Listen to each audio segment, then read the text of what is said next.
好，咁歡迎大家嚟參加一杯咖啡說書會。咁就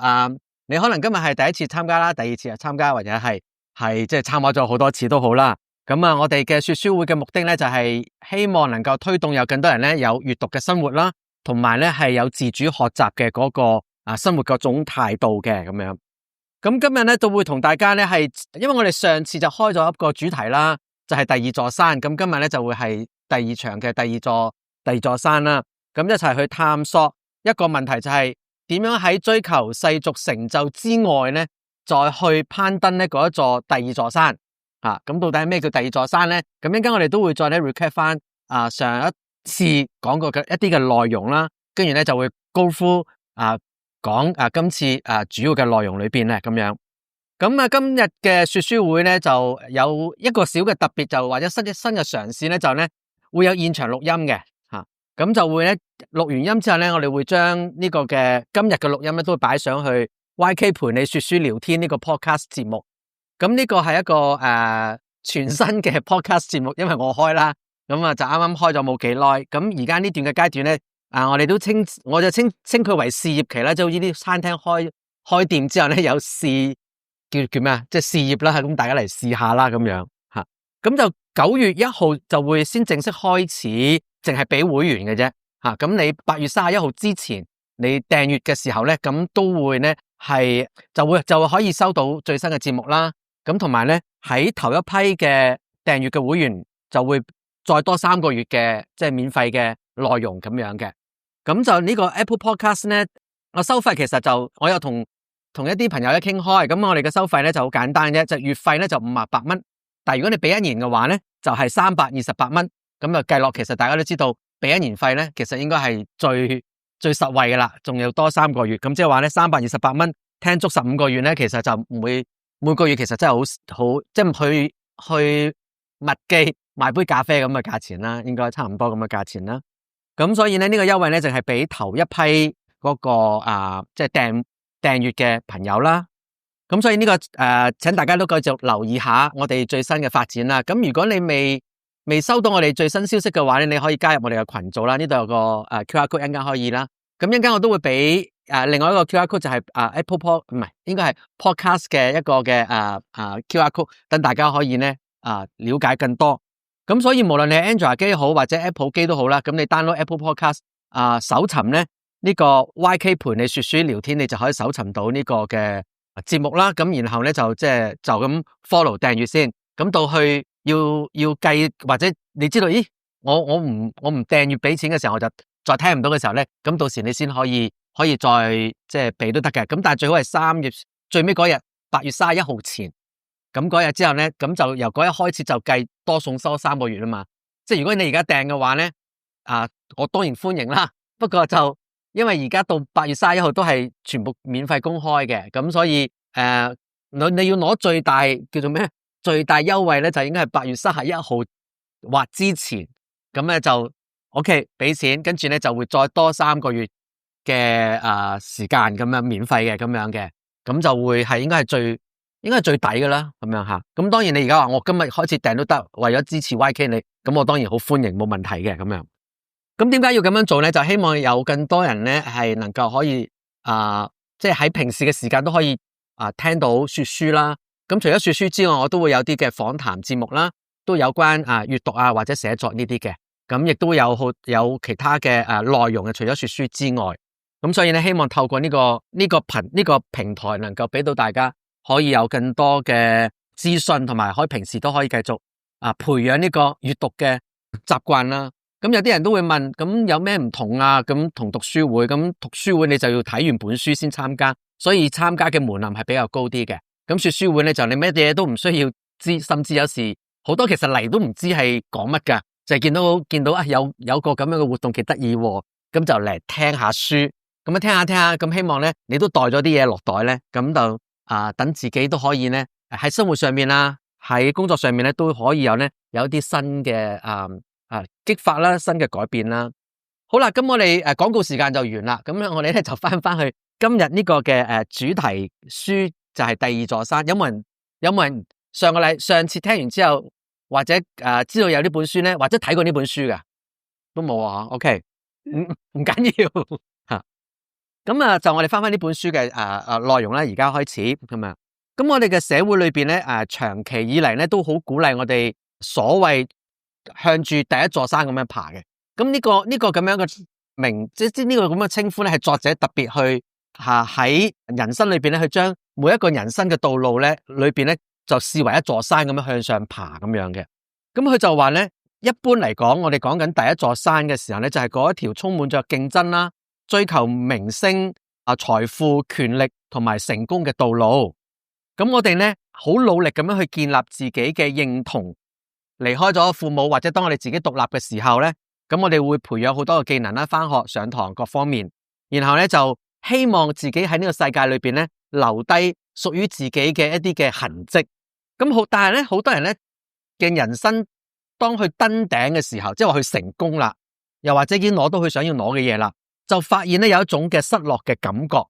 就會問：咦，人生就係咁樣咩？難道就是這樣嗎？有啲人咧就未登頂，不過當佢人生裏邊遇到一啲嘅人生嘅打擊嘅時候咧，就跌咗落谷底之後咧，就迫使佢就去諗：咁到底我嘅人生係咪應該有第二條路要行咧？定係就係低條路要行咧？咁樣。咁今日我哋會分享呢本書裏邊咧，關於點樣去活出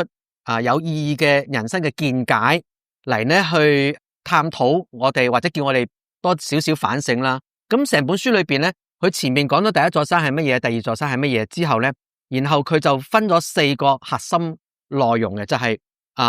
置業、婚姻、家庭，唔係置業、婚姻與家庭、人生觀與信仰，以及咧呢個嘅社群嘅，咁就分開4楷咁樣去講嘅，咁樣。咁啊講一講呢位個作者咧，叫做大衛布魯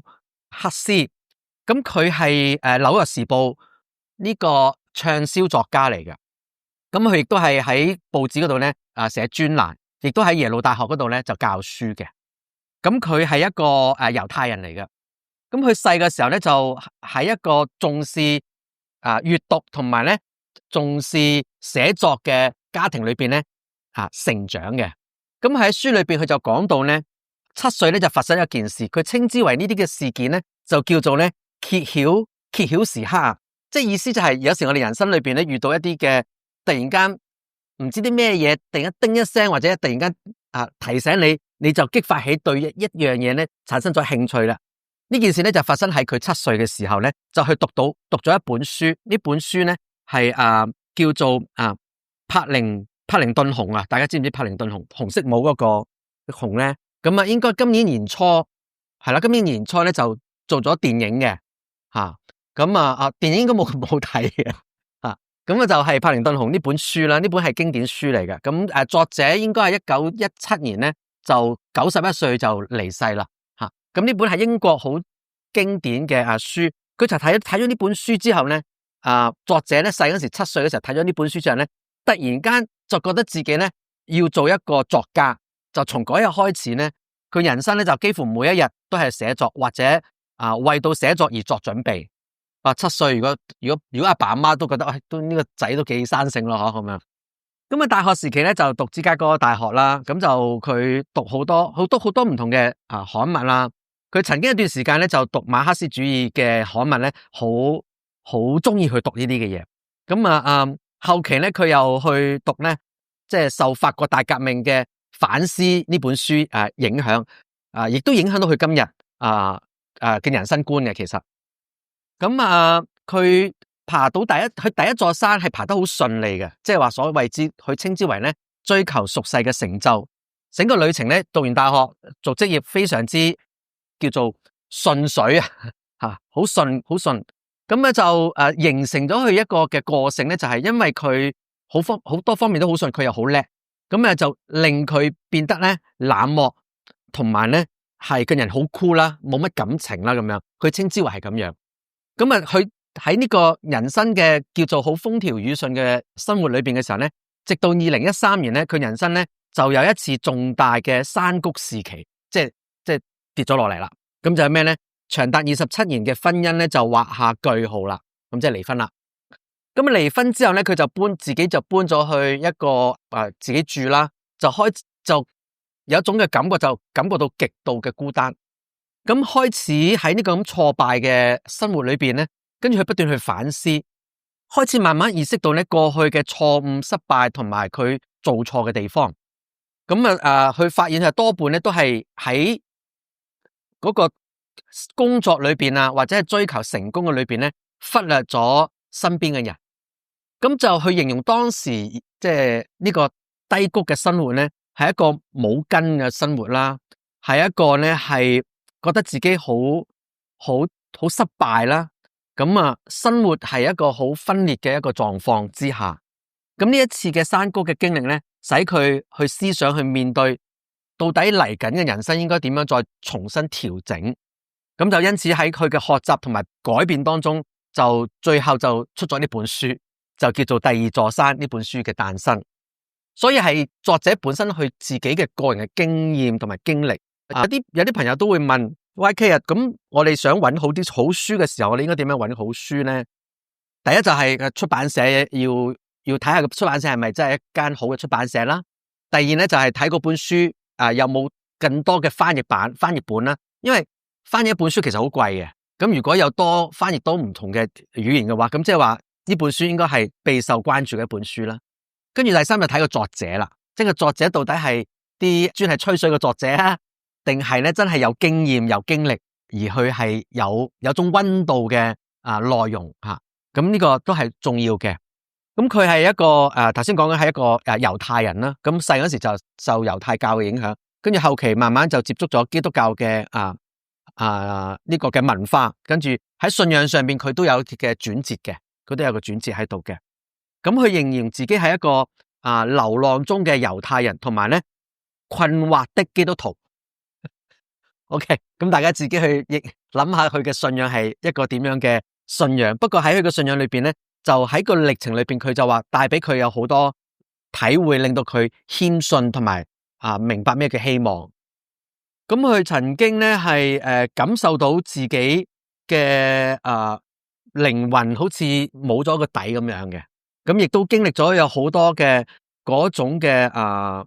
又可能你可以話係啲靈性上面嘅經歷啦。咁就令到佢對於信仰各方面嘅嘢咧都有一啲嘅即係探討咁樣。咁佢呢本書就係基本上就寫緊佢自己嘅經驗經歷，同埋佢自己一路咁多年嚟累積落嚟覺得重要嘅事情，想同我哋去分享嘅。咁喺呢本書裏邊咧，大部分嘅就分咗四 part 嚟講啦。咁就其中由置業開始講嘅。咁咩叫置業咧？置業就係置業同職業係唔同噶。置業係叫 vocation， 職業係 job， 係置業係更加有一種對別人或者你自己有一種貢獻，別人對你有需要嘅一個嘅工作嚟嘅，即係唔係淨係我要做完一個工作就完啦。所以職業就係謀生嘅方式，置業咧係一個獨特嘅道路。咁喺呢條路上面咧，你係被需要嘅，同時間咧都履行緊你人生賦予俾你嘅責任，咁叫做置業啦。咁佢就話咧，好多人喺人生當中去揾到佢自己嘅置業咧，往往咧都要經歷一個叫做揭曉時刻，即係要叮一聲嘅。咁但係咧呢啲嘅事情咧，有可能咧係發生喺童年。我哋都可能聽過一啲嘅古仔咧，就係佢唔知細個嘅時候突然間掂到個鋼琴，就覺得自己已經係屬於鋼琴噶啦咁樣。咁最近唔係一個香港嘅3歲就睇到眼都突埋嗰啲咧。咁你一知道，咁呢啲係佢一生都係屬於即係鋼琴噶啦。有啲人可能喺人生裏邊，佢接觸咗某一樣嘢之後，佢發現佢好中意嗰樣嘢，可能係 Lego， 跟住砌咁成為咗 Lego 大師咁樣。佢話人生裏邊僅有呢啲叫做好火花嘅嘢，令到你產生好大嘅渴望，你就好知道你人生想要做啲咩嘢咁樣。咁佢都舉咗啲例子，譬如有啲嘅生物學家，佢7歲，因為睇到海灘上面嘅水母同埋嗰啲嘅魔鬼魚之後咧，佢就被吸引，跟住一路以嚟70年就擺晒喺研究呢個嘅自然科學嗰度嘅。咁佢自己就因為嗰本柏靈頓熊嗰本書就成為咗作家，跟住慢慢開展佢自己嘅事業咁樣。咁佢話當你選擇一個嘅事業嘅時候咧，往往咧係一種轉化性嘅決定嚟嘅，即係唔係一種所以啲轉化性決定咧，佢用咗個字好得意嘅，佢就係話一種吸血鬼嘅狀況就係咧，一旦你俾吸血鬼，即係西方嘅，即係嗰啲僵屍嗰啲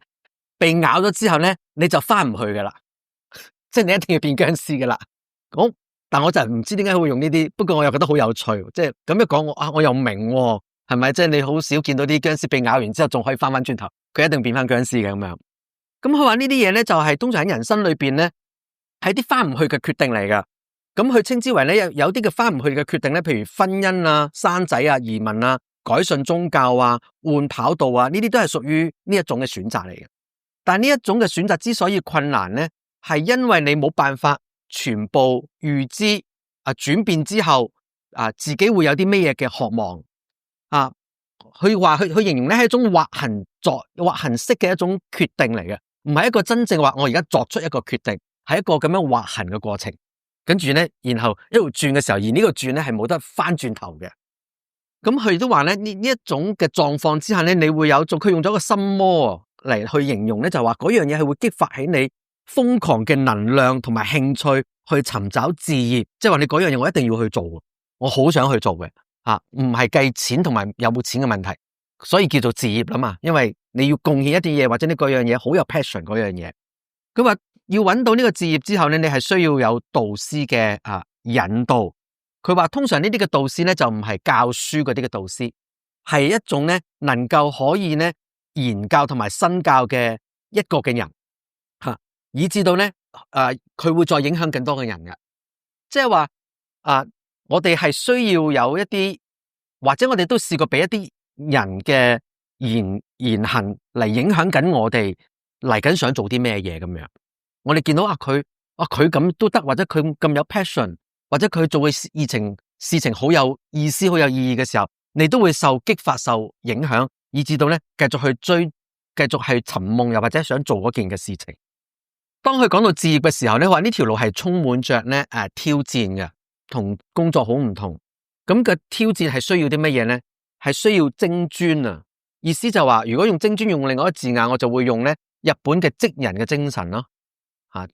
就係做嗰件事，一係唔做就一路做一路做咧，就好刻意嘅練習，做到最精最 top 為止或即使咧冇你自己唔感興趣嘅事情，都要不斷重複又重複咁樣去做到最精咁樣。咁佢就舉咗一啲嘅例子啦，咁就譬如舉咗一啲嘅歌手係已故嘅歌手。咁就叫做史普林斯丁 Bruce Springsteen 咁上下啦咁樣。咁佢係做嘢係即係好專心做嘢，唔飲酒嘅。佢一生都係唱緊有關咧係低下階層打工仔嘅歌嚟嘅。但係佢從來都唔係喺工廠工作嘅人，但係佢就好關心呢個弱勢群體。呢個階層嘅人，啲黑人啊，或者佢哋係勞工階層，咁佢就去做嘅音樂同埋歌咧，都係講有關嘅內容。咁所以呢啲嘅歌，呢啲嘅音樂咧，都令到佢產生佢嘅歌路各方面嘅獨特性，同埋因為佢專注喺度做嗰件事咧，就慢慢透過音樂就影響好多嘅人。其實音樂可以影響政治、影響文化咧，我相信係一個不爭嘅事實嚟嘅。不過唔係咁多人可以做得到因為必須要真係好精於同埋真係好有心去做嗰件事而嗰件事唔單止淨係喺賺錢嗰方面，一定係有嗰種意義同埋價值上邊啦。咁大家如果有留意香港，就最近就應該有個 stand up， 即係棟篤笑就喺紅磡體育館啦。咁就係 Jimmy 歐陽，咁又知唔知呢件事？Jimmy 歐陽係香港人嚟嘅。咁佢13歲華人仔，就13歲就去咗美國，咁就跟爸爸媽媽移民，咁就喺嗰邊生活長大，跟住靠住自己好努力，咁就打入咗呢個嘅娛樂圈咁casting 咗好多次就接到電影，跟住不斷嘗試，因為佢好中意做棟篤笑咁一路做，咁而家就開始即係已經好出名啦咁樣。咁喺最近一個訪問裏邊咧。阿都姐就問佢話：咁你嚟緊有啲咩大嘅目標咁樣？因為佢係好有 planning 嘅人嚟。咁佢就話：有啲仲諗緊唔講得住。不過咧，如果你問我有啲咩目標咧，就話已經唔係關於錢嘅事情啦。以前佢就話都會嘅，就話希望咧買樓啦喺 LA， 咁跟住咧希望買棟別墅俾爸爸媽媽啦，咁樣話呢啲已經做到啦。咁嚟緊有啲咩嘢咧？就應該其實唔關錢嘅事情，就諗緊到底我可以再用我嘅技能點可以再貢獻俾到更多人可以即係受惠或者可以幫到更多人咧咁樣。咁呢個就係講緊事業同工作嘅分別吓。咁所以咧係講緊當一個人有一個事業嘅精神嘅時候咧，佢就話對人類會願意作出貢獻同埋服務嘅。咁作者喺呢方面應該有幾深嘅一個嘅體會，因為佢慣過一鋪啊嘛。通常慣過一鋪之後就知道，原來人生上到高頂都係不外如是，又或者人生仲有其他嘢更重要嘅事情。咁我好少睇嘅書裏邊咧，就關於講到婚姻係講咁多嘅。咁佢係都算係比較講多婚姻嘅事情，同埋喺講婚姻嘅時候咧，佢形容得幾仔細嘅。咁我就冇再去即係查考呢位作者嘅而家嘅生活，到底佢有冇第二春啊？佢有冇再結婚啊？我就唔知，就係知道佢離婚對佢嚟講係一個幾大嘅打擊嚟嘅，當然吓。咁同時間亦都要多謝離婚，令到佢有一個人生嘅改變啦，我哋可以咁樣睇啦。咁亦都出咗呢本書，令到我哋又可以唔使經歷希望唔使經歷一啲嘅山谷嘅經驗咧，我哋都可以咧回頭是岸好好地把握而家我哋所擁有嘅嘢，去做一啲有意思嘅嘢咁樣。咁當佢講婚姻嘅時候咧，佢就話咧婚姻咧係人生中咧最重要嘅決定之一，佢會影響你嘅人生，同埋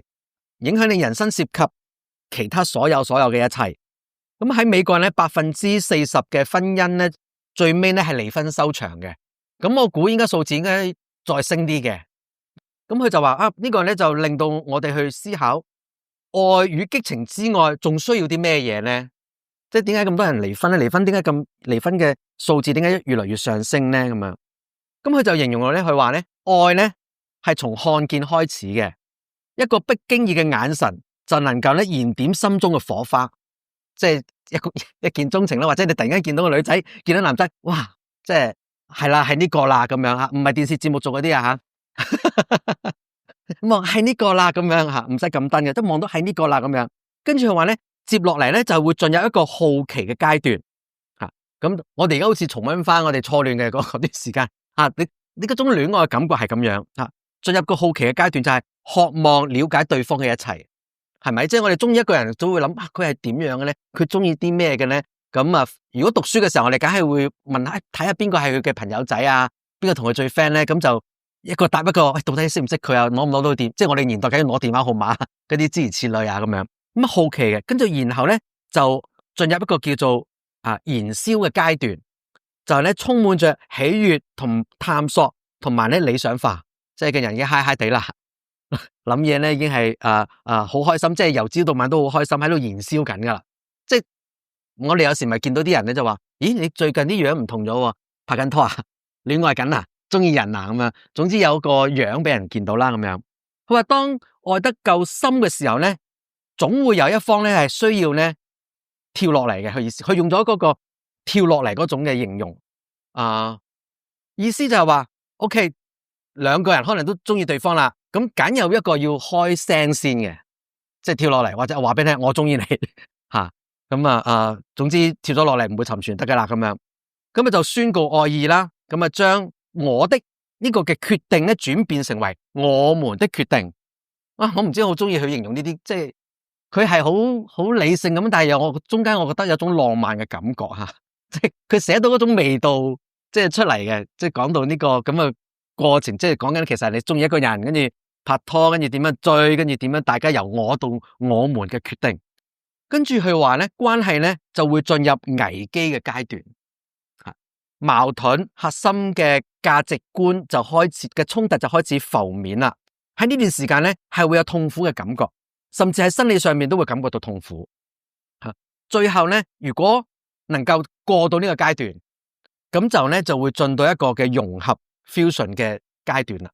就係咧自我被擊倒，意識到自己嘅完整性係需要伴侶先能夠實現嘅，就開始進入到婚姻啦。係咪？我覺得到呢度嘅時候，我覺得呢個作者真係識寫嘢咁啊！我好少見到係咁樣去形容咁樣，我覺得對於我嚟講，佢咁樣嘅表達係一個男女嘅關係由拍拖進入到婚姻咧，佢描述得好清楚吓。跟住佢就講咧，婚姻咧係一間學校嚟嘅，婚姻咧唔係淨係愛情同埋激情，佢係需要佢係更加似一間學校，就係一齊去打，就係你哋一齊去打造嘅學校。佢咁樣形容，婚姻咧係將你同你嘅伴侶咧擺埋一齊，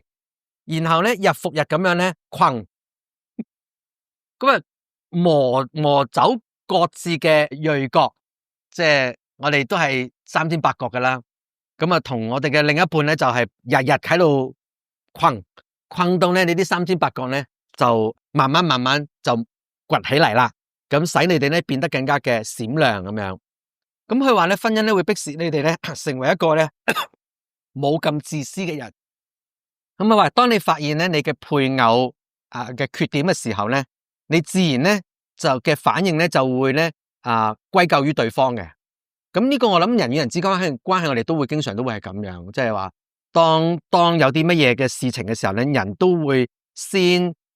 怪責對方先嘅。即係我哋係姓賴嘅後代嚟噶嘛，即係個個都姓賴噶嘛，係嘛？咁唔會話即係唔會覺得自己嘅問題，所以喺婚姻裏邊咧，好多時咧佢哋都會話我哋都會係怪責對方嘅。咁佢話咧，真正嘅幸福係嚟自雙方願意將自己嘅自私視為咧主要嘅問題，並加以解決。呢句說話好簡單啊，不過要做起嚟容唔容易啊？唔容易啊！你要一個人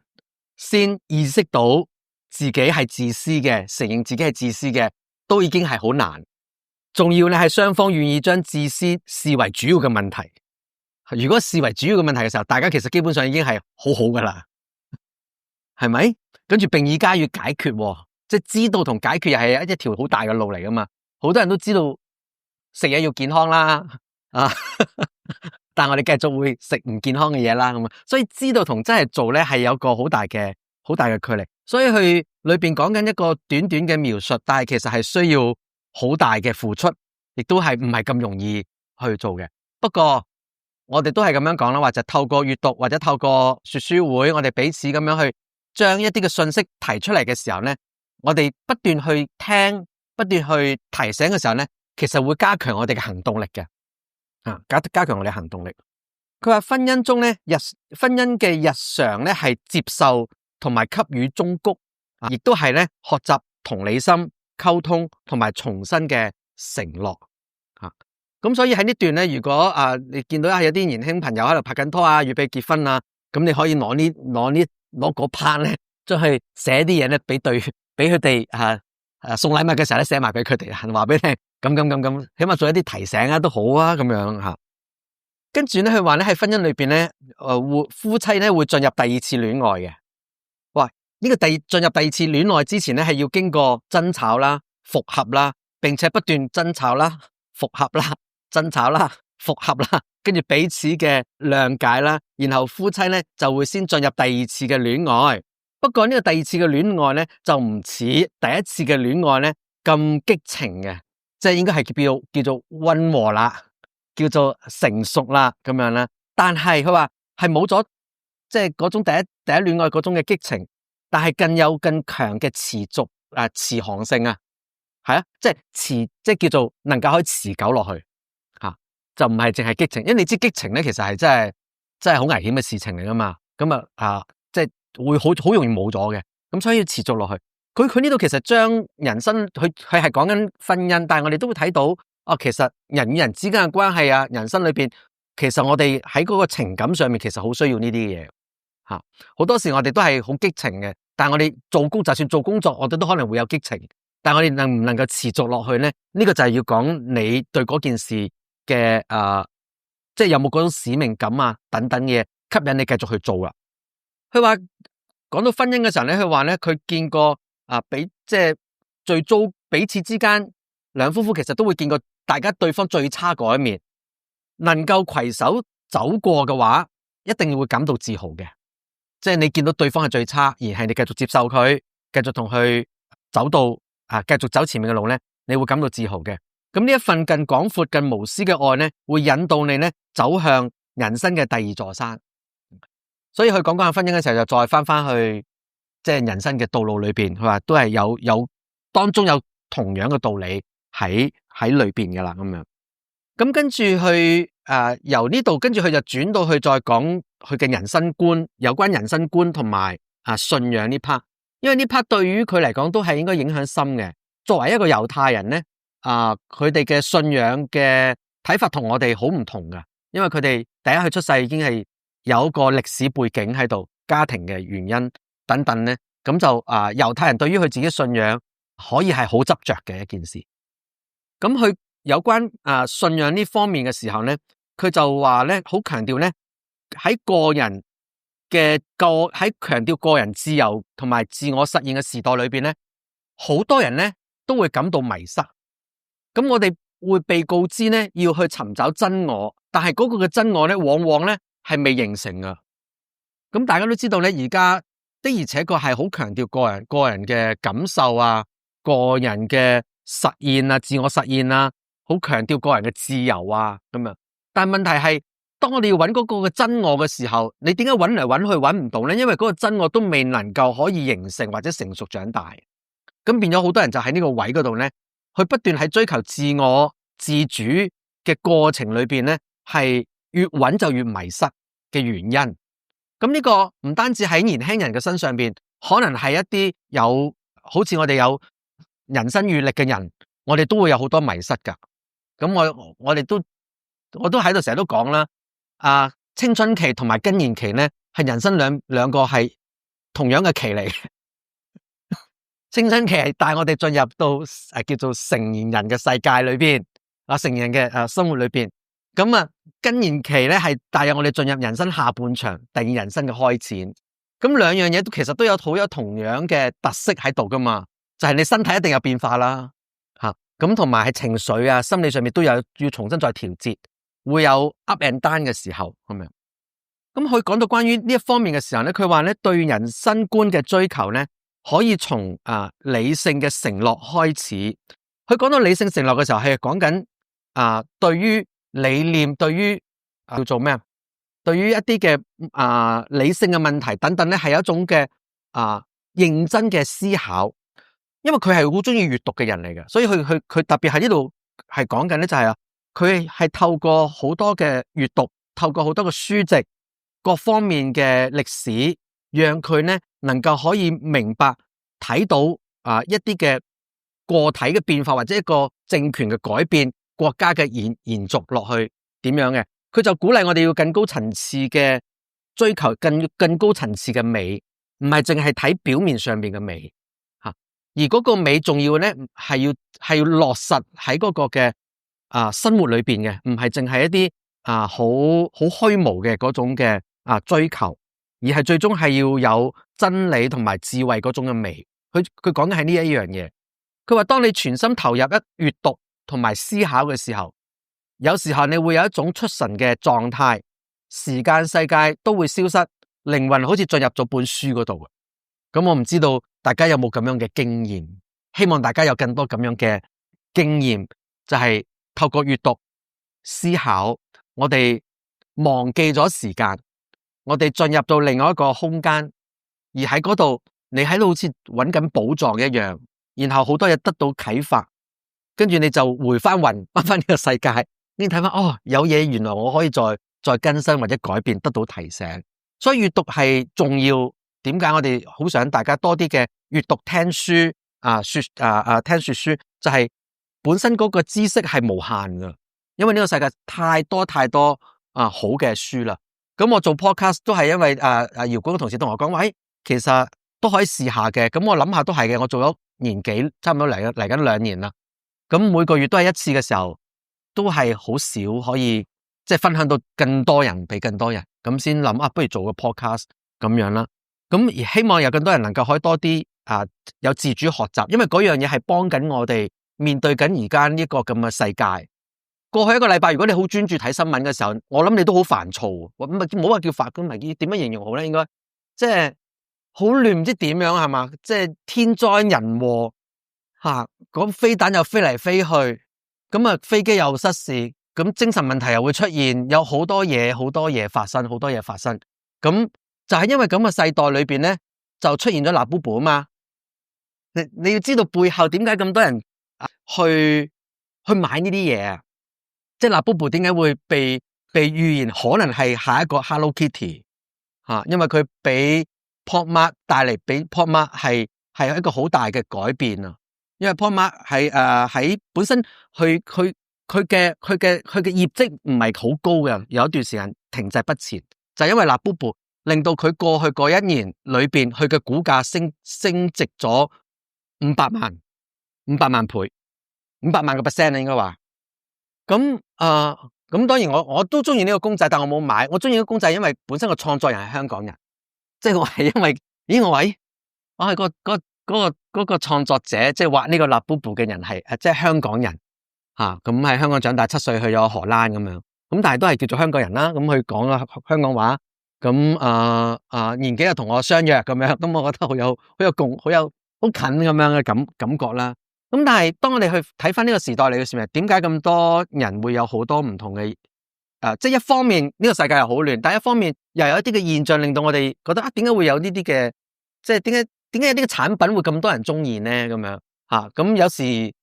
我唔知有冇見過咧，喺街度咧有啲咧即係做粗工嘅男人咧，即係無論佢係搬嘢又好咩好啦，總之打赤肋又好，咁啊就紋身又好咁樣咧，咁孭個袋咧就會掛住啲公仔。有個成個背囊都係啲公仔，你覺得好可愛喎？點解發生緊啲咩事情咧？咁樣咁有啲研究心理嘅人去研究就話，其實特別喺咁亂嘅世代，或者更多我哋覺得無力無助嘅世代裏邊咧，就呢啲嘅產物係有願意人去買呢啲，就係令到佢有種小確幸或者小幸福，心靈裏邊有一種舒服嘅感覺。咁所以因為係咁嘅原因。所以呢啲嘅產品通常喺人類歷史裏邊都曾經出現好多呢啲咁樣嘅 IP 或者呢類似呢啲咁嘅產品，都係喺最差嘅環境裏邊嘅。咁另外一方面就係喺精神狀況大家都係關注嘅時候，其實無論係青少年又好，成人又好啦。咁最近因為有奧地利有槍擊案啦，咁11個人死啦。咁同一日喺法國都有學生14歲嘅學生攞刀即係捅死咗個老師。咁法國其實係有好多刀嘅案件，因為佢哋冇槍啫。咁跟住有人研究點解啲年輕人會係咁樣，咁就係因為覺得呢個世界好似冇希望吓。咁佢話我存在呢個世界為啲咩嘢咧？咁我為乜而生存咧？咁所以除咗有紅院之外，而家佢哋叫做黑院啦。咁樣咁所以呢啲嘅事情咧，其實都係需要我哋多啲去關注，同埋喺閱讀裏邊，作者就話喺閱讀裏邊同埋喺即係深刻嘅思考嘅過程裏邊嘅時候，其實我哋對我哋嘅理智各方面係有幫助，同埋令到我哋嘅身心健康都有幫助。所以佢係好鼓勵大家係多閱讀、多思考，並且能夠閱讀到一個地步有心流嘅狀況出現，就係你整個人去進入到嗰個作者嘅世界，而你喺裏邊咧有所得着，然後再同人去分享。另外佢又都講到咧，關於咧喺信仰之旅裏邊咧，有好多意外嘅轉折啊。佢就話佢細嗰時，因為佢係猶太人，佢細嗰時就受猶太教，從聖經故事裏邊就理解到咧一啲嘅非對錯嘅一個工具，佢覺得吓。咁隨住年齡長大之後咧，故事咧變得更加大、更加深，就好似一個基本嘅現實嘅體驗。然後佢就話啦，我發現咧自己被神聖嘅美咧所吸引。例如去到禮拜堂，咁啲歐美嘅禮拜堂好靚㗎嘛，有啲咁佢話入到去嘅時候咧，佢好似咧我哋嘅世界同埋睇唔到嘅世界嘅一個接觸點，即係現實世界同睇唔到嘅世界嘅一個接觸點。佢話正統嘅信仰教導我哋咧要將生命嘅掌權咧交俾上帝，而非咧麻木嘅臣服，而係積極嘅參與。咁就好特別去強調咧謙遜呢個嘅品格，同埋咧而非傲慢嘅，因為佢以前係一個好傲慢嘅人，經歷咗好多嘅事情之後，佢更加體會到謙遜係重要嘅。咁佢話咧有一次咧，佢嘅研究助理就提醒佢，佢研究助理提醒佢，佢話咧品格嘅形成咧唔單係個人嘅努力嘅結果，更係咧奉獻自我嘅附帶成果嚟嘅。佢話當人感到疲乏、焦慮嘅時候，恩典咧就會向住嗰啲破碎不配、清楚自己睇唔清楚自己需要或者空虛嘅人咧伸出援手。佢話呢一種咧有一種同埋咧佢又講到關於一種嘅反邏輯嘅事情咧會發生喺我哋身上面嘅，就係咧你付出多少就得到多少，失去自我先能夠揾翻自我。當你臣服於某個偉大崇高嘅目標，就係你最強最偉大嘅時候啦。咁佢呢啲嘅諗法，如果大家有信仰嘅時候，咁你會 feel 到佢嘅思想，佢嘅世界觀，佢嘅睇嘢嘅方式，其實係好有宗教色彩喺裏邊，或者某方面就係受聖經嘅影響都幾深嘅一個影響嚟嘅咁樣。咁佢又講到咧，信仰唔係一個咧恆定不變嘅狀態，佢更加似一個嘅渴望，一種嘅預感吓。佢話即使有懷疑，我哋仍然要堅持信仰，因為佢係會指向我哋去到一個至善嘅地步嘅。信仰係現實主義者認為咧，信仰嘅意義係廣大，但係佢嘅意識係無法持久存在嘅。咁佢係咁樣講，而佢喺佢嘅自己經歷裏邊咧，佢亦都講到咧，話即使喺黑暗裏邊咧，亦都要持守對信仰嘅渴求。就好似佢舉咗個例子，我諗好多作者都會舉呢個例子嘅，就德蘭修女吓。咁一講到德蘭修女，都唔使再講落去，大家都可能諗到好多嘢啦。咁佢就話咧，德蘭修女失去同神嘅連結咧，即係幾十年之後咧，仍然堅持咧喺貧窮人當中做服侍。咁我未 fact check 去到底邊度揾到呢個德蘭修女同神失去咗聯繫嗰個幾十年。但 anyway 佢想講嘅就話，縱使係咁樣，但係佢堅持緊服侍嘅時候，話最終讓德蘭修女被人看見，意思就話成為眾人歡，即係成為人哋嗰種即係喜悅嘅嗰個嘅來源或者原因咁樣嘅。咁佢呢度都係講緊信仰係帶俾一個人能夠喺困難嘅環境裏邊，甚至見唔到有出路，見唔到上帝嘅時候，仍然有份嘅堅持到落去嘅時候，而嗰件事係會有結果嘅吓。對佢嚟講，佢話係會有一個好嘅結果嘅咁樣。而喺書嘅最後嗰 part 咧，係講到關於社群community。咁佢呢度咧就講到關於社群嘅承諾。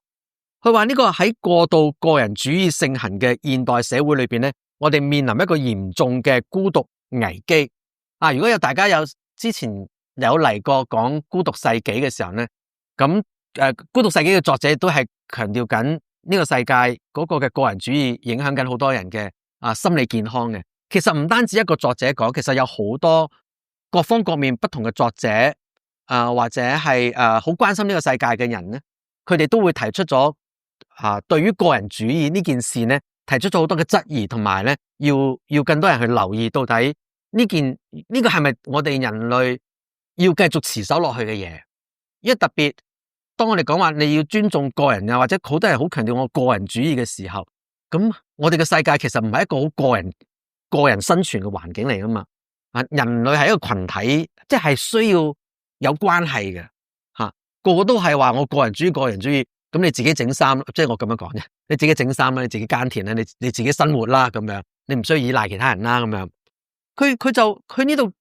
講咗一句，即係講咗一個內容咧，其實好令到我哋反思翻我哋而家嘅現狀係點樣嘅。因為佢講到咧，因為個人主義好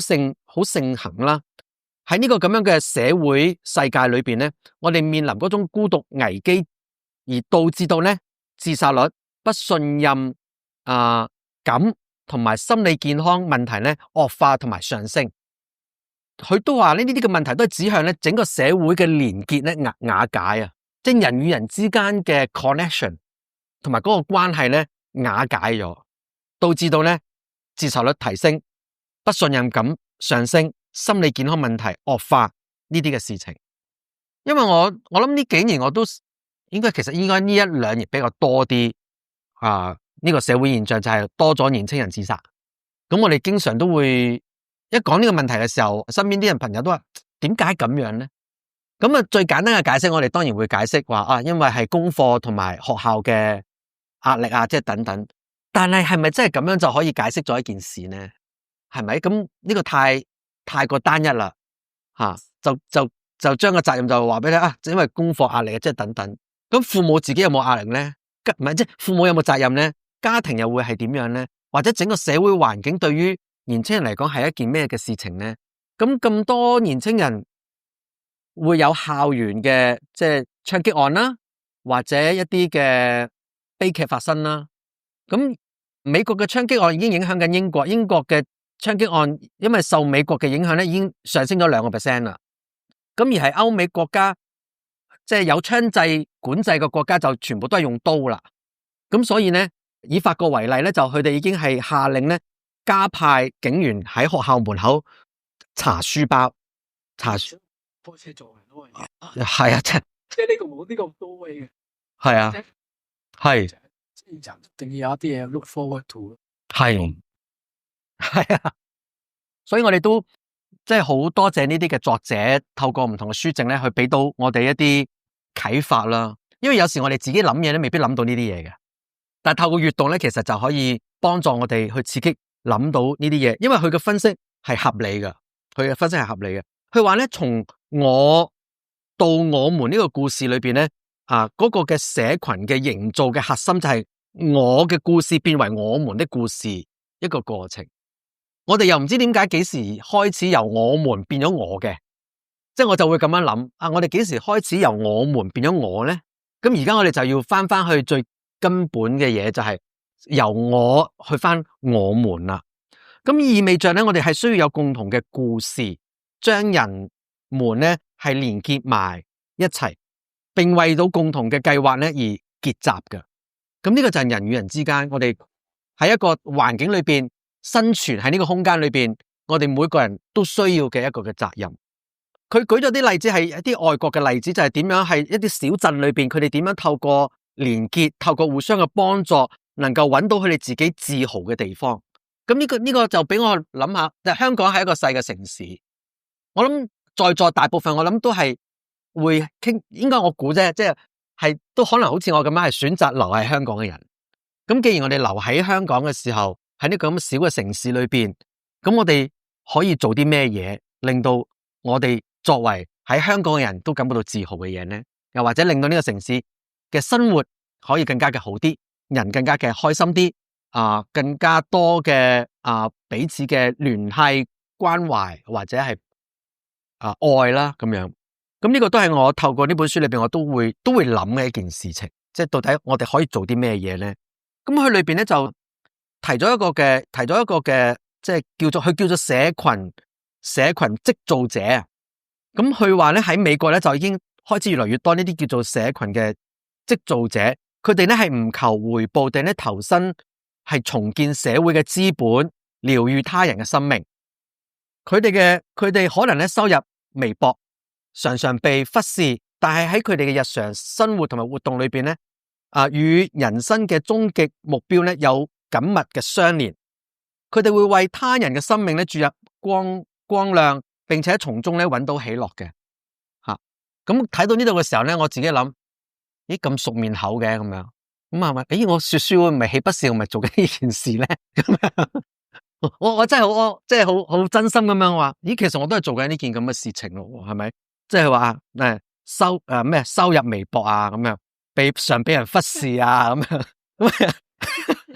但係咧喺日常生活裏邊咧，我哋嘅活動咧就係以與人生嘅終極目標咧係即係緊密咗相連嘅，係嘛？咁大家如果嚟得多嘅時候，大家都知道喺搖館呢度我哋嘅說書會的而且確我哋有一種咁樣嘅功能喺呢一度啦。咁希望嚟緊我哋透過podcast 或者透過其他嘅活動嘅時候，希望有更多嘅連結喺埋一齊，即係唔係單單嚟我哋嚟聽下說書，而係希望我哋真係有個 community，即係有個社群喺度，大家可以貢獻或者大家可以各用翻你自己嘅專長，你可以做到嘅嘢，能夠咧可以互相嘅影響，能夠產生微小嘅影響力。有時就係微小嘅影響力，慢慢佢會，你唔知佢會影響到點樣嘅吓，可能可以滾雪球咁樣，越滾越大。又或者微小嘅嘢就係不斷就係微小落去，就慢慢就影響廣泛，或者越嚟越影響得深噶啦。呢個都希望，呢個係我嘅希望啦。咁但係當佢講到呢度嘅時候，其實我哋可能都會諗到好多唔同嘅嘢，或者你喺各方面你自己都有一啲嘅想法想做嘅咁樣。咁佢話咧呢一班人咧就係咧，佢哋唔係 anywhere， 佢哋係 somewhere， 即係佢哋唔係任何地方嘅人，佢係某一個地方嘅人吓。佢哋喺固定堅定嘅土地上面扎根吓。咁呢度用翻我哋而家嘅時候，你嘅扎根就係我諗就係香港啦，或者喺你嘅社區啦，即係我哋有18區噶嘛，咁啊區都有自己嘅特色，咁或者你嘅你所熟悉嘅群體又好，咁嗰樣嘢就係你要扎根嘅地方，係某個地方的人，你同埋我係某個地方的人，唔係任何地方的人去咁樣去分別落去，並且為到呢個地方咧許下你嘅承諾，佢特別強調群體同埋承諾嘅，即係由婚姻嗰度開始。我諗呢個婚姻對佢有個好大嘅反思啦，因為佢大擊大啊嘛，佢即係20幾年嘅婚姻終結咗之後，咁另外一方面佢又講到咧呢一班嘅織造者啦，咁佢哋係相信一樣嘢咧，就係冇人係完美嘅，每個人咧都有缺點，彼此都有需要嘅，即係10隻手指都有長短，冇一個人話我係十全十美，我乜嘢都可以做晒，唔需要靠其他人吓。如果一個咁樣嘅人咧，佢應該我都唔知點樣形容佢啊，祝佢好運啊咁樣。但係我哋知道，如果你 aware 到，你知道其實人係冇完美嘅。我哋即係當你明白呢件事嘅時候咧，嘅人其實係會容易謙卑落嚟嘅，因為你知道唔係你一個人可以做得晒，同埋呢個世界有好多事情都唔係你一個人能夠可以改變到，而你係需要其他人幫助，同樣其他人亦都需要你嘅幫助，所以你係有價值，所以彼此之間會意識到我有價值，但我嘅價值唔會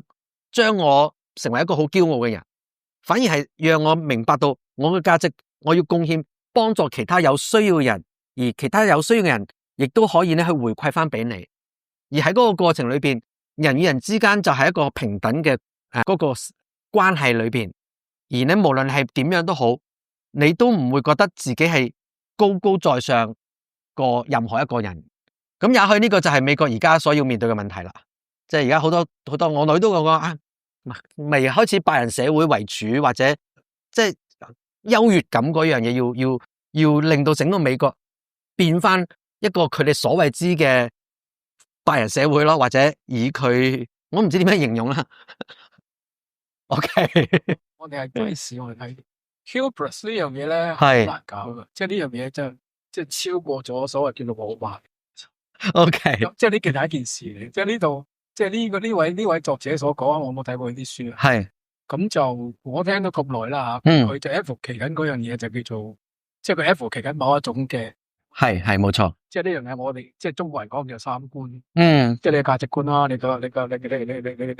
個生活觀啦，你嘅人生觀啦，你 what are you looking for？係你有啲嘢你追求都得噶，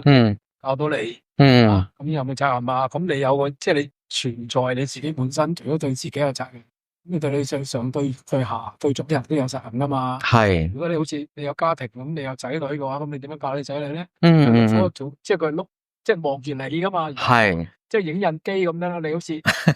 係佢有咩壞處，你睇翻自己噶嘛。即係鬼佬教。係咁呢樣嘢，佢 advocate 緊呢樣嘢。我覺得呢個係一個健康嘅一個主題。即係呢個係一個健康嘅主題嚟。個 insight 係乜嘢咧？個 insight 就係要揾到一個 balance。你唔知，咁你就去知啦。咁你知咗，你見到啲人唔知，咁你呢個就牽涉到你 hubris 到咩地步啦。咁你話 Donald Trump vs 加州州長 ，OK， 多啲咧？係今日而家喺度發生緊，喺度放緊火。係啊。嗰啲人都同我講咁嘅，喂，即係即係當然睇市係我哋嘅主要嘅工作啦。嗰個 political 嘅 thoughts 後邊嘅嘢咧，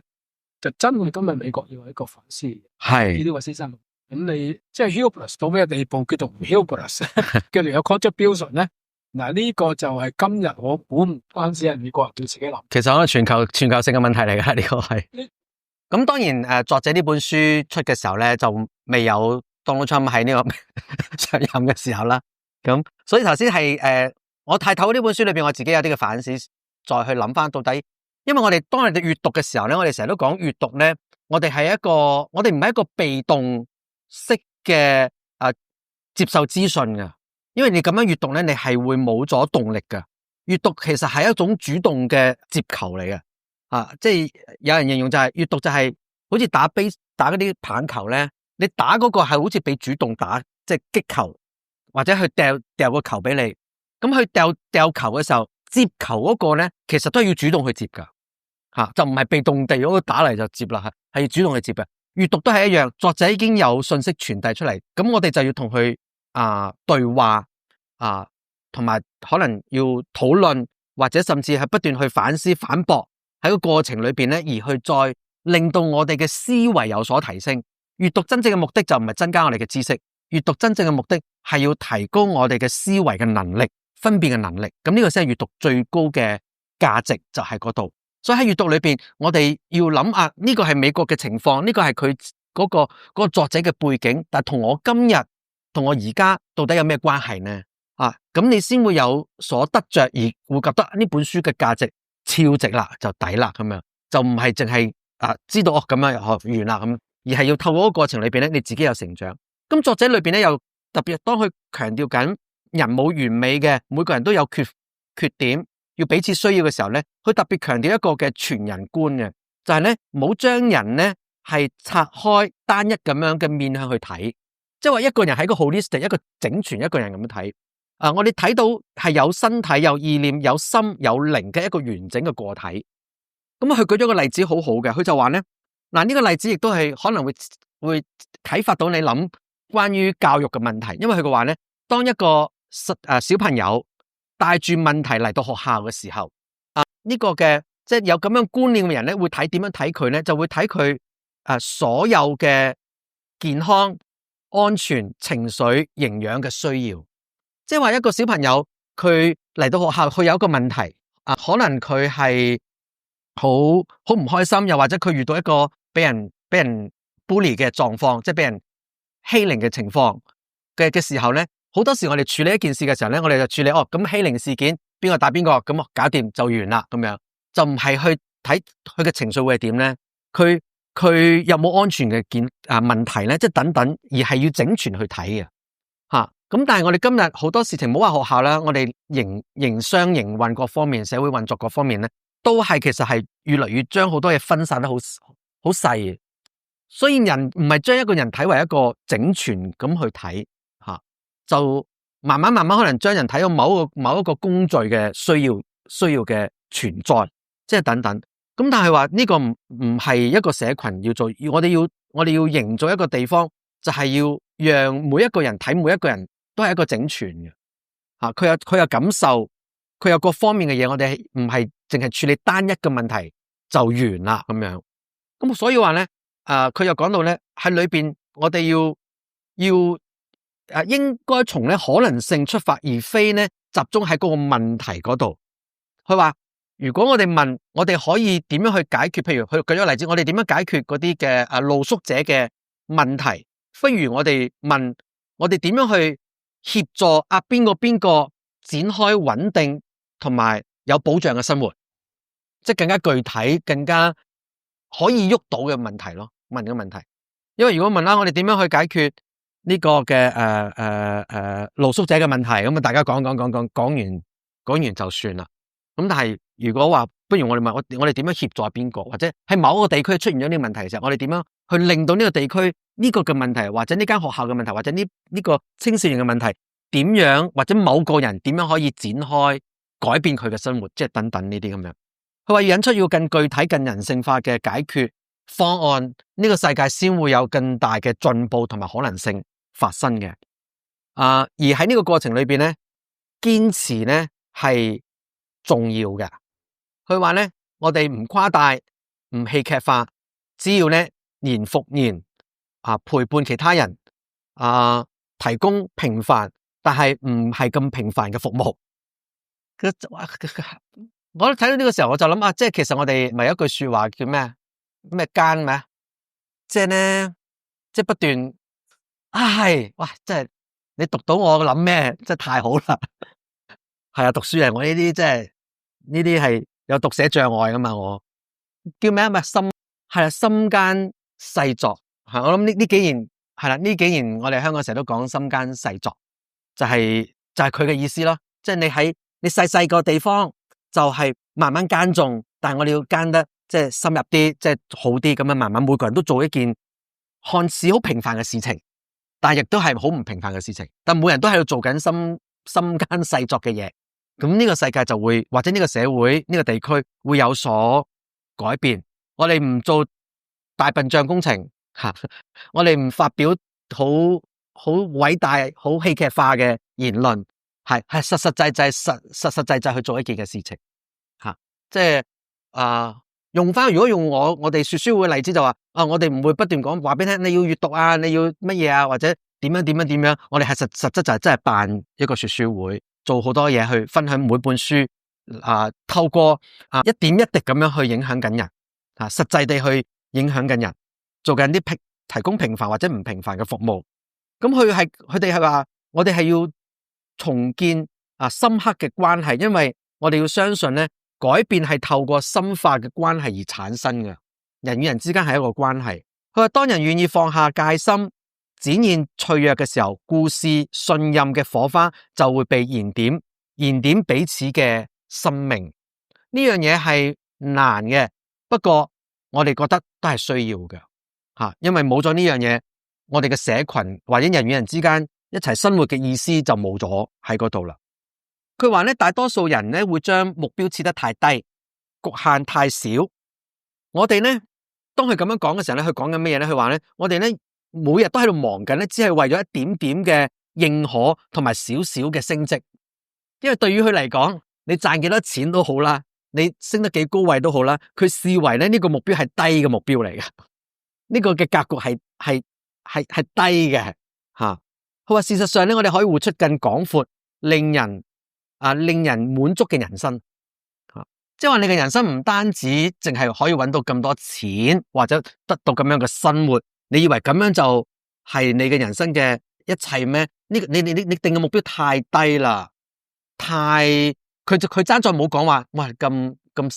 冇內涵嘅，咁世俗嘅咁樣，呢個我加嘅咁樣。咁我估佢嘅意思就係咁啦。不過佢用個幽默嘅方式就話，哇你咁樣即係太低啦，你可以定得更加高。佢嘅意思就話，佢唔係抹殺第一座山嘅成就，即係有好多人喺第一座山嘅時候有好好嘅成就，有好好嘅收入，有好好嘅成果，而係佢要講話，佢唔係要去抹殺呢樣嘢，而係要將佢提升到一個更高嘅層次。即係揾到之後你想點咧？咁而家好多問題就好多人係唔係上唔到個頂嘛，而係好多人上咗頂之後就開始沮喪啊嘛。因為佢嗰樣嘢唔係佢能夠滿足到嘅嘢嚟噶嘛。咁當然如果我哋話你梗係上到頂啦，你試下俾1000萬我就好滿足噶啦咁樣。咁即係我哋都會你睇我好，我睇你好嘅啫咁樣。咁你話咁 Bill Gates 梗係啦，呢個巴菲特梗係啦，佢捐99%嘅99.9%，剩低嗰0.1%俾我都成世都用唔晒啦咁樣。咁我哋就會有咁樣嘅諗法，但千祈唔好咁樣諗啊！因為你咁樣諗嘅時候，其實你冇可能進步，同埋你已經係墮入咗另外一個陷阱裏邊噶啦。佢講緊佢就話，其實係你要有更高層次嘅嘢，先會令到你有一種喜樂。佢用咗喜樂 joy 呢個嘅形容。佢話幸福咧係自我勝利、自我擴張，通常係短暫嘅興奮感嚟嘅。佢咁樣形容，佢咁樣去定義幸福感。但係喜樂咧，往往咧係一種咧某種嘅自我嘅超越所帶俾你，使你能夠透過服務他人，而呢個嘅喜樂咧係恆久嘅，係唔會自然，係唔會即係無啦啦冇咗嘅。自戀咧，自戀者啊，自戀者可以感覺到幸福嘅，佢話自我嘅人咧亦都可以感覺到幸福嘅，但係冇辦法咧感覺到喜樂，感覺到，因為咧喜樂咧係要擺低自我嘅，佢咁樣去形容。佢話當你堅持喺承諾裏邊嘅時候，你嘅人生先會充滿着呢一種恆久嘅喜樂，將光芒散發俾其他人。呢一種道德嘅喜樂係人生最高嘅層次，佢唔係嚟自無憂無慮嘅安逸嘅生活，反而係嗰啲背負咗最重嘅重擔嘅人，可以展現出呢一種光輝奪目嘅靈魂。呢啲聽落又好似作者你講得咁高尚嘅，即係咁高層次嘅，即係我哋啲即係香港人都好現實噶嘛，係咪？即係 no money no talk 咁樣吓，但係我哋擺低呢種觀念先，即係我哋唔好咁快去即係同作者反調咁樣去抗衡先擺低時候，咁係咪？咁而家你過住無憂無慮嘅生活嘅時候，你會唔會仲係覺得爭緊啲嘢呢？咩叫無憂無慮呢？咁人生裏邊你點樣可以有所感受到自己嘅存在感？同埋感覺到自己係一個有用嘅人呢？咁如果呢啲感覺或者呢啲嘅內在成就你都冇辦法建立嘅時候，你更多外在嘅成就建立起嚟嘅時候，咁嗰啲係等於啲乜嘢嚟嘅呢？等於啲我最近聽人講就話啲錢咧其實唔係數字嚟嘅，錢唔係一個數字。咁跟住講到關於其實佢裏邊背後係帶含咗一個意義喺嗰度，即係唔係淨係單單係一個數字咁簡單，係嘛？咁作者就話喺人生嘅旅程裏邊，總會遇到轉捩點，你意識到人生真正嘅目的，嗰時你自我唔再係控制你啦，有一股嘅力量會隨之而嚟，你嘅人生會轉變，成為轉變嘅動力，就充滿咗更多嘅禮物。咁有時係我哋要遇到呢啲，因為按住作者嘅嗰個形容人生就話，有時我哋係知道我哋唔去做，或者我哋明白我哋都唔去做，直到人生出現咗一個谷底嘅時候，因為人都係犯賤咯，即係我哋都要被教訓下，之後咧我哋先會諗下啲人生嘅意義。所以有好多人都會話咧，好多臨終嘅人或者知道自己生命唔係不久矣嘅人咧，佢哋唔會再同你講數字，唔會講去擁有幾多嘅嘢。而係佢哋要關心嘅係關係，即係佢唔會同你講話你拎你打開個手機俾我睇下而家銀行嘅儲蓄有幾多啊，我有幾多個物業啊，即係等等佢嘛。而家佢應該會諗我有啲人我想見，有個人我好想同佢講句說話，有啲嘢我好想做而我係冇去做到嘅嘢，有懊悔嘅嘢，咁喺度懺悔啦，或者等等嘅嘢。咁但係到嗰陣時先知嘅時候，其實往往都係太遲啦，所以閱讀或者透過我哋嘅呢啲嘅透過閱讀或者透過深層次嘅思考嘅時候，其實係幫緊我哋過一個更好嘅人生，就係希望我哋有更多被呢啲嘅信息激發起嘅思想，以至到我哋有行動去走出嚟，叫我哋過住一個無悔嘅人生，即係透過不斷提醒嘅時候，我哋先會知道我人生真正嘅意義同埋價值係應該係做啲咩嘢，唔係講緊一時兩動咁簡單。嗰樣嘢係令到你可以做更多嘅事情，令到更多人能夠得到幫助，呢個係事實嚟嘅。咁但係如果你冇咗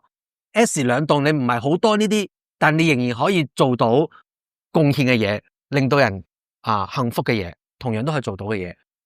所以嗰樣嘢係一個工具，唔係你嘅主人。而你能唔能夠成為錢嘅主人，呢個就係我哋要自己諗嘅一個嘅問題。作者就話咧，當你選擇與無法理解嘅靈性綁喺一齊嘅時候，就再冇任何事情咧能夠嚇到你啦。但從此以後咧，每一件事都會令你感覺到敬畏同埋驚奇。呢啲係一啲高層次嘅思維，但係呢個係其實我哋每個人都需要有嘅目標。咁佢話呢個就係攀登第二高山嘅旅程，一個咧追求個人幸福，轉向咧為他人付出，為崇高理想奉獻嘅一個旅程。喺呢個旅程裏邊咧，作者話充滿咗挑戰，但係咧最終咧會帶嚟一個咧豐富嘅情感同埋道德嘅喜樂，因為當你奉獻自己嘅時候，你先會揾到真正嘅喜樂。多謝大家。咁就呢度完啦吓。咁所以如果你有興趣，咁你自己再買本書慢慢去即係論啊咁樣吓，咁樣吓。咁我哋應該我哋以下時間我哋都會可以即係交流啦咁樣。咁先做少少嘅分享先。咁就係咧下一次嘅說書會，即係下一次嘅星期一嘅說書會，唔係下個月嘅說書會係7月14號。咁嘅嗰個書嘅主題咧就係金錢心理學咁樣吓。咁因為有朋友建議可以講呢本書咁，我都好啊，講下呢本書咁樣吓。金錢心理學係咪講金錢咧，定係講乜嘢咧？咁有興趣咧，你就預個時間啦。咁今個月嘅周六午餐嘅說書會咧係6月28號，咁就會講嘅主題書咧就係大人的周末創業。呢本書我喺之前冇講過嘅。我就選擇咗一本我之前冇講過嘅書，因為周六係有係俾嗰啲平日嚟唔到嘅人啊嘛。咁之前幾次都係講緊攞翻啲幾時講過，我再重新編排再講。但係今次我又覺得我想就係針對翻一啲嘅可能有興趣或者幫到手嘅對象咧，咁我就揀咗呢本大人周末創業。咁係一本日本作者嘅書嚟嘅，佢就係分享緊我哋點樣喺預備自己。喺退休之前就預備緊我哋人生嘅下半場，特別喺創業嗰部分或者工作嗰部分啦咁樣。咁另外就如果你未加入呢個 WhatsApp 嘅即係一杯咖啡 WhatsApp 嘅資訊群組咧，咁一陣間可以 scan 呢個嘅 QR code 啦。咁亦都可以download 呢個 Apple Podcast， 跟住咧就去search YK 陪你說書聊天，就可以咧即係 follow 呢個嘅呢個節目嘅 podcast 啦。咁而家係製作期嚟嘅，咁我本身都係做開 podcast 嘅，咁但係咧因為一個人做 podcast 咧，同我哋兩個主持做訪談咧係有好大嘅距離嘅，即係一個人咧，對我嚟講好棘嘅，即係都幾艱辛。我而家學習緊啦，咁希望大家有多多包涵。如果你聽我節目，你知聽到我好棘嘅都係，即係窒下，同埋好唔自然嘅。咁但係我相信工多藝術，咁慢慢就希望可以自然啦，咁同埋。可以分享更多嘅書嘅內容，同埋更有價值嘅內容，可以透過可能10幾分鐘到半個鐘頭嘅內容咧，喺每個星期裏邊可能1至2次咧，就俾大家可以喺平時你有時間嘅時候咧，就可以咧去收聽咁樣，咁等大家可以平時都繼續 keep 住聽說書、聽書嘅嘢，咁等自己可以 keep 住個思想咧係可以受啟發。好啦，咁就廣告時間又完啦，咁就交俾大家睇下有冇咩想分享交流咁樣。如果冇就5點鐘完，呢度有3、6點嘅，就你唔使趕住走，你可以再買嘢或者再坐喺度傾偈都冇問題嘅。